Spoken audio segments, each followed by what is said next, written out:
ब्रह्मानंदम परम सुखदम केवल ज्ञान मूर्तिम द्वादशीतम गगन सदसम तत्वमस्यादि लक्ष्यम एकम नित्यम विमलाचलम सर्वाधि साक्षी भूतम भावातीतम त्रिगुण रहितम सद्गुरुम तम नमामि अखंडानंद बोधाय शिष्य संतापहारिणे सचिदानंद रूपाय तस्मै श्री गुरुवे नमः। जय श्री राम मित्रों, रामचरितमानस के शब्द से पाठ की इस नई वीडियो में आपका स्वागत है। मैं हूं योगेश समदर्शी। मित्रों, कल हमने 160वें दोहे तक का पाठ पढ़ दिया। 168वें दोहे के बाद की चौपाइयों का पाठ पढ़ा था। आइए अब आगे पढ़ते हैं। मैं आऊब सोई बेसुधरी पहचाने तब मोही, जब एकांत बोलाई सब कथा सुनाऊं तोही। मैं वही पुरोहित का वेश धर कर आऊंगा, जब एकांत में तुमको बुलाकर सब कथा सुनाऊंगा, तब तुम मुझे पहचान लेना। शयन कीन नृपाय सुमानी, आसन जाई बैठ छल ज्ञानी। श्रीमती भूप निद्रा अति आई, सो किम सो वसोच अधिकाई। राजा ने आज्ञा मानकर शयन किया और वह कपट ज्ञानी आसन पर जा बैठा। राजा थका था, खूब गहरी नींद आ गई, पर वह कपटी कैसे सोता, उसे तो बहुत चिंता हो रही थी। काल के तु निश्चर तह आवा, जेहि सूकर हुई नृपहि बुलावा। परम मित्रता पसन पकेरा, जानई सो अति कपट घनेरा। उसी समय वह काल केतु राक्षस आया, जिसने सुअर बनकर राजा को भटकाया था। वह तपस्वी राजा का बड़ा मित्र था और खूब छल प्रपंच जानता था। तेहि के सतसुत अरुदस भाई, खल अति अजय देव दुखदाई। प्रथम ही भूप समर सब मारे, विप्र संत सुर देखि दुखारे। उसके 100 पुत्र और 10 भाई थे, जो बड़े ही दुष्ट, किसी ने से न जीते जाने वाले और देवताओं को दुख देने वाले थे। ब्राह्मणों, संतों और देवताओं को दुखी देखकर राजा ने उन सबको पहले ही युद्ध में मार डाला था। ते ही खल पाछिल बैरु संभारा, तापस नृप मिलि मंत्र विचारा। जेहि पूछय सोई रच नहीं पाऊ, भावी बस न जान कछुराऊ। उस दुष्ट ने पिछला वैर याद करके तपस्वी राजा से मिलकर सलाह विचारी, षड्यंत्र किया और जिस प्रकार शत्रु का नाश हो वही उपाय रचा। भावी बस राजा प्रताप भानु कुछ भी न समझ सका। रिपु तेजसी अकेल अपि, लघु करि गनिय न ताहु। अजहु देत दुख रवि शशि, सिर अवशेषित राहु। तेजस्वी शत्रु अकेला भी हो तो भी उसे छोटा नहीं समझना चाहिए। जिसका सिर मात्र बचा था, वह राहु आज तक सूर्य चंद्रमा को दुख देता है। तापस नृप निज सकई निहारी, हर्ष मिले उठी भय सुखारी। मित्र ही कही सब कथा सुनाई, जातु धान बोला सुख पाई। तपस्वी राजा अपने मित्र को देखकर प्रसन्न हो उठकर मिला और सुखी हुआ। उसने मित्र को सब कथा कह सुनाई। तब राक्षस आनंदित होकर बोला, अब साधे रिपु सुनऊ नरेसा, जो तुम कीन मोर उपदेशा। परिहरि सोच रहु तुम सोई, बिनु सद बियाधि विधि खोई। हे राजन सुनो, जब तुमने मेरे कहने के अनुसार इतना काम कर लिया, तो अब मैंने शत्रु को काबू में कर ही लिया समझो। तुम अब चिंता त्याग सो रहो। विधाता ने बिना ही दवा के रोग दूर कर दिया। कुल समेत रिपु मूल बहाई, चौथे दिवस मिलब में आई। तापस नृपहि बहुत परितोषी, चला महाकपटी अति रोषी।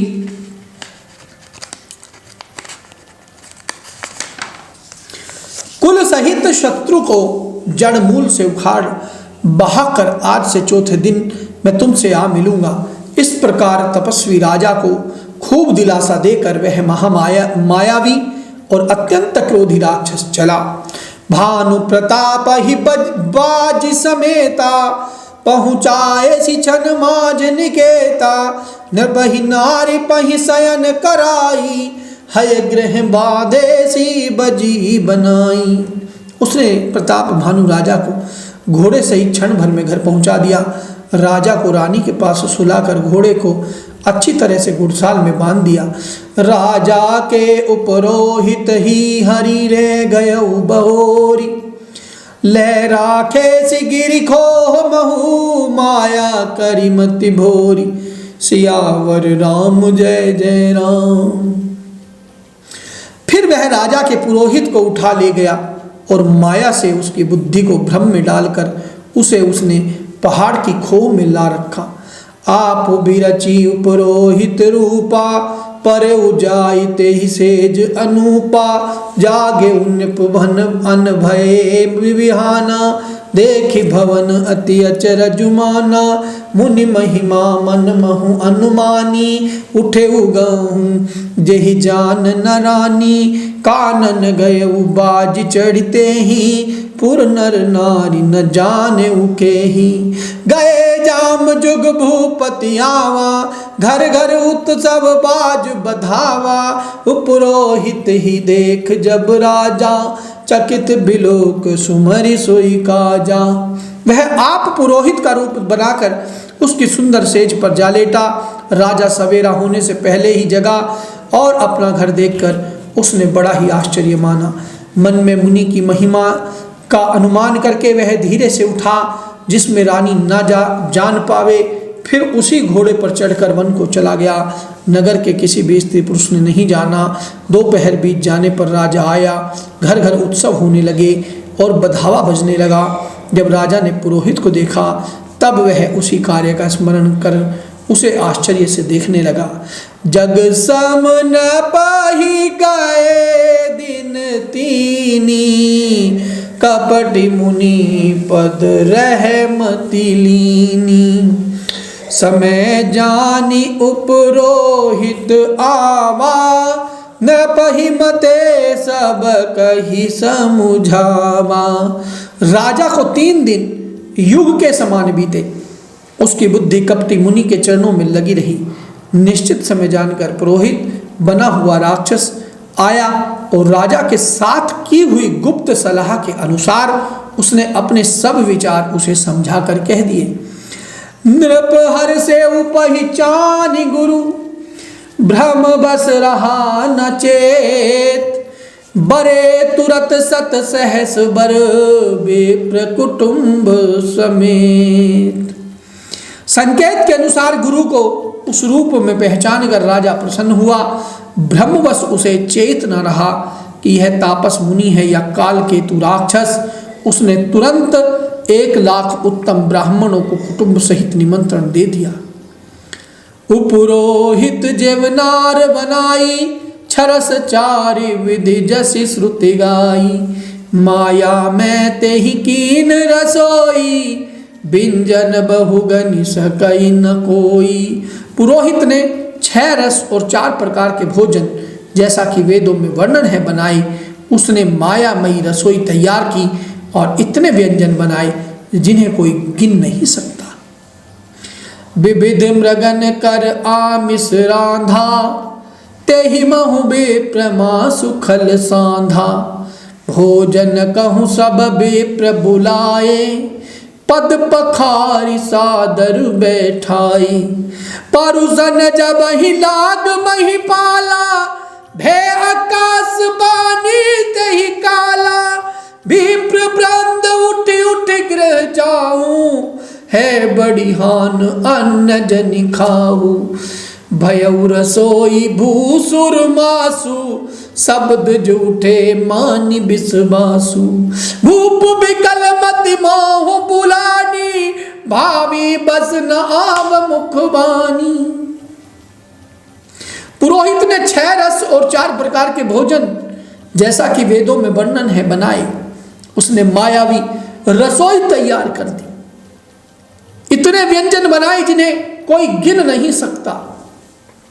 विविध मृगन कर आमिष रांधा, अनेक प्रकार के पशुओं का मांस पकाया और उसमें उस दुष्ट ने ब्राह्मणों का मांस मिला दिया।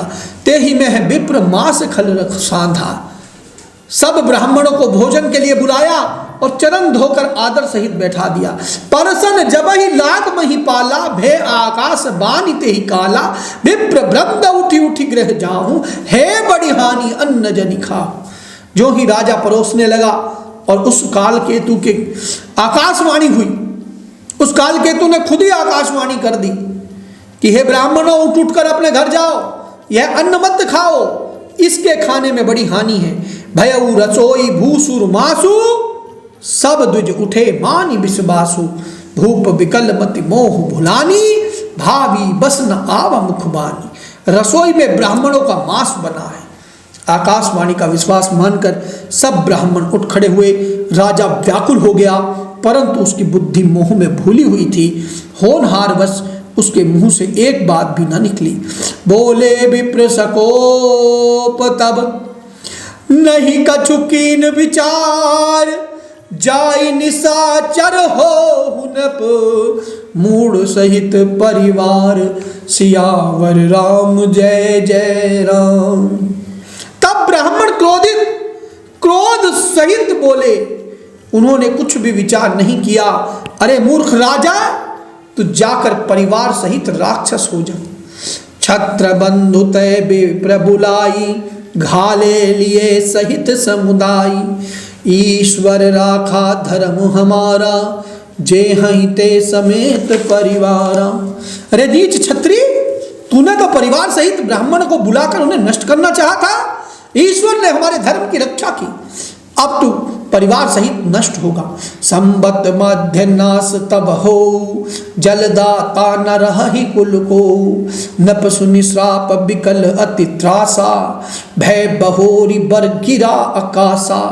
1 वर्ष के भीतर तेरा नाश हो जाएगा, तेरे कुल में कोई पानी देने वाला तक न रहेगा।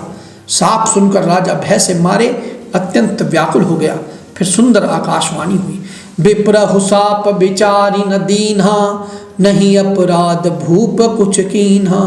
चकित विप्र सब सुनि नभ बानी, भूप गयऊ जह भोजन खानी। हे ब्राह्मणों, तुमने विचार कर श्राप नहीं दिया, राजा ने कुछ भी अपराध नहीं किया।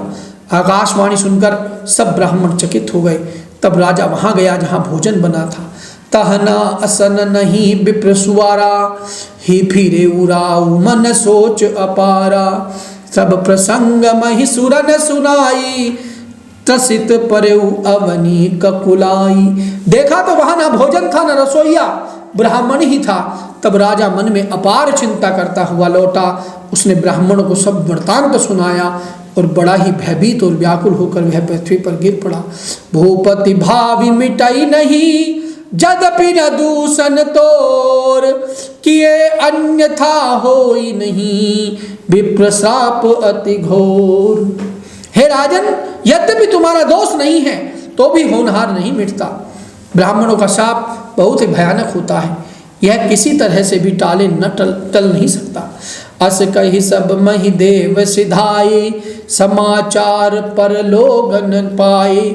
सोच ही दूषण देव ही देही, विरचत हंस काग किए जेही। ऐसा कहकर सब ब्राह्मण चले गए।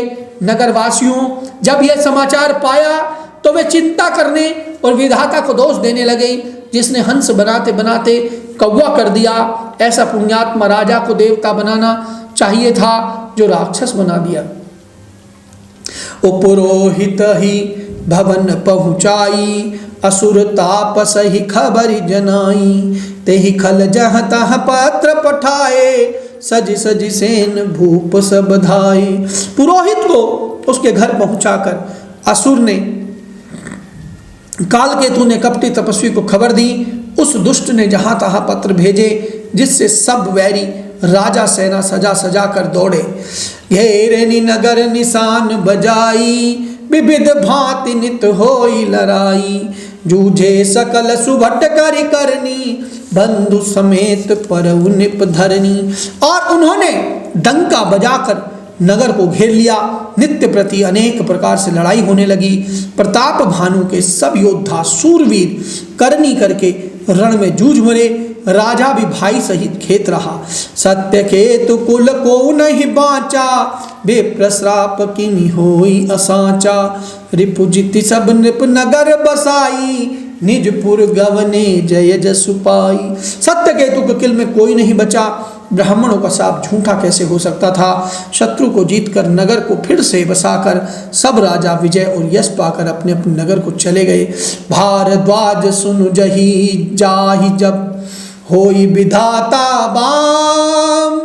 धूरी मेरु सम जनक जम, ताहि ब्याल समदाम। सियावर राम जय जय राम, मेरे प्रभु राम जय जय राम। याज्ञवल्क्य जी कहते हैं भारद्वाज सुनो, विधाता जब जिसके विपरीत होते हैं तब उसके लिए धूल सुमेरु पर्वत के समान भारी और कुचल डालने वाली हो जाती है। पिता यम के समान काल रूप और रस्सी सांप के समान काट खाने वाली हो जाती है। काल पाई मुनि सुनु सोई राजा, भयउ निशाचर सहित समाजा। 10 सिर ताहि 20 भुज दंडा, रावण नाम वीर बरी बंडा। हे मुनि सुनो, समय पाकर वही राजा प्रताप भानु परिवार सहित रावण नामक राक्षस हुआ। उसके 10 सिर और 20 भुजाएं थी और वह बड़ा ही प्रचंड शूरवीर था। भूप अनुज अरिमर्दन नामा, भयउ सुकुंभ करन बलधामा। सचि जो रहा धर्म रुचि जासु, भयउ विमात्र बंधु लघुतासु। अरिमर्दन नामक जो राजा का छोटा भाई था वह बल का धाम कुंभकर्ण हुआ। उसका जो मंत्री था जिसका नाम धर्मरुचि था वह रावण का सोतेला छोटा भाई हुआ। नाम विभीषण जेहि जग जाना, विष्णु भगत विज्ञान विधाना। रहे जे सुत सेवक निप केरे, भय निशाचर घोर घनेरे। उसका विभीषण नाम था जिसे सारा जगत जानता है। वह विष्णु भक्त और ज्ञान विज्ञान का भंडार था। और जो राजा के पुत्र और सेवक थे वे सभी बड़े भयानक राक्षस हुए। काम रूप खल जिनस अनेका, कुटिल भयंकर विगत विवेका। कृपा रहित हिंसक सब पापी, बरनी न जाहि विश्व परितापी। वे सब अनेकों जाति के मनमाना रूप धारण करने वाले दुष्ट, कुटिल, भयंकर, विवेक रहित, निर्दयी, हिंसक, पापी और संसार भर को दुख देने वाले हुए। उनका वर्णन नहीं हो सकता। उपजे यद्यपि पुलस्त्य कुल, पावन अमल अनूप। तदपि महीसुर श्राप वस, भय सकल अघरूप। सियावर राम जय जय राम। यद्यपि वे पुलस्त्य ऋषि के पवित्र, निर्मल और अनुपम कुल में उत्पन्न हुए, तथापि ब्राह्मण के शाप के कारण वे सब पाप रूप हुए। कीन विविध तपति न हो भाई, परम उग्र नहीं बरनि सुजाई। गयउ निकट तप देखी विधाता, मांगहु बर प्रसन्न मैं ताता। तीनों भाइयों ने अनेकों प्रकार की बड़ी ही कठिन तपस्या की जिसका वर्णन नहीं हो सकता। उनका उग्र तप देखकर ब्रह्मा जी उनके पास गए और बोले, हे तात, मैं प्रसन्न हूं, वर मांगो। करि बिनती पद गहि 10 सीसा, बोले उ बचन सुनहु जगदीसा। हम काहू के मरहि न मारे, बानर मजुन जाति दुई बारे। रावण ने विनय करके और चरण पकड़कर कहा, हे जगदीश्वर सुनो, वानर और मनुष्य इन 2 जातियों को छोड़कर हम और किसी के मारे न मरे, यह वर दीजिए। एवं अस्तु तुम बड़ तप कीना, मैं ब्रह्मा मिलते ही बर दीना। पुण्य प्रभु कुंभकर्ण पहि गयऊ, तेहि बिलो कि मन विस्मय भयऊ। शिव जी कहते हैं कि मैंने और ब्रह्मा ने मिलकर उसे वर दिया और ऐसा ही हो, तुमने बड़ा तप किया है। फिर ब्रह्मा जी कुंभकर्ण के पास गए। उसे देखकर उनके मन में बड़ा आश्चर्य हुआ। जो एहि खल नित करब आहारू, हो यही सब उजारी संसारू। सारद प्रेरिता सुमति फेरी, मागे सी नींद मास शटकेरी। जो ये दुष्ट नित्य आहार करेगा, रोज खाएगा, तो सारा संसार ही उजाड़ जाएगा। ऐसा विचार कर ब्रह्मा जी ने सरस्वती को की प्रेरणा करके उसकी बुद्धि फेर दी। उसने 6 महीने की नींद मांग ली। गए विभीषण पास पुनि, कहे पुत्र वर मागो, तेहि मागे भगवंत पद कमल अमल अनुराग। फिर ब्रह्मा जी विभीषण के पास गए और बोले, हे पुत्र वर मांगो। उसने भगवान के चरण कमलों में निर्मल निष्काम और अनन्य प्रेम मांगा। तिनहि देई बर ब्रह्म सिधाए, हर्षित ते अपने गृह आए। मैं तनुजा मंदोदरी नामा, परम सुंदरी नारी ललामा।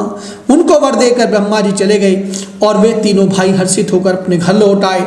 मैं दानव की मंदोदरी नाम की कन्या परम सुंदरी और स्त्रियों में शिरोमणि थी। सोई मैं दीन रावण ही आनी, हो यही जातु धान पति जानी। हर्षित भयउ नारी भली पाई, पुनि दो बंधु बियाहे सिजाई। मैंने उसे लाकर रावण को दिया। उसने जान लिया कि यह राक्षसों का राजा होगा।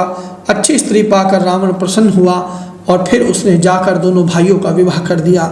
गिरि तिरकूट एक सिंधु मझारी, विधि निर्मित दुर्गम अति भारी। सोई भय दानव बहुरी समारा, कनक रचित मणि भवन अपारा। समुद्र के बीच में त्रिकूट नामक पर्वत पर ब्रह्मा का बनाया हुआ एक बड़ा ही भारी किला था। महान मायावी और निपुण कारीगर मैं दानव ने उसको फिर से सजा दिया। उसमें मणियों से जड़े हुए सोने के अनगिनत महल थे। भोगावती जसी अहि कुलबासा, अमरावती जसी शक्र निवासा। तिनते अधिक रम्य अति बंका, जग विख्यात नाम ते ही लंका। यही नागकुल के रहने की पाताल लोक में भोगावतीपुरी है और इंद्र के रहने की स्वर्गलोक में अमरावतीपुरी है। उनसे भी अधिक सुंदर और माँ का वह दुर्ग था, जगत में उसका नाम लंका प्रसिद्ध हुआ। मित्रों, 177वें दोहे के बाद की चौपाइयों के समापन पर हम आज की कथा को विश्राम देते हैं।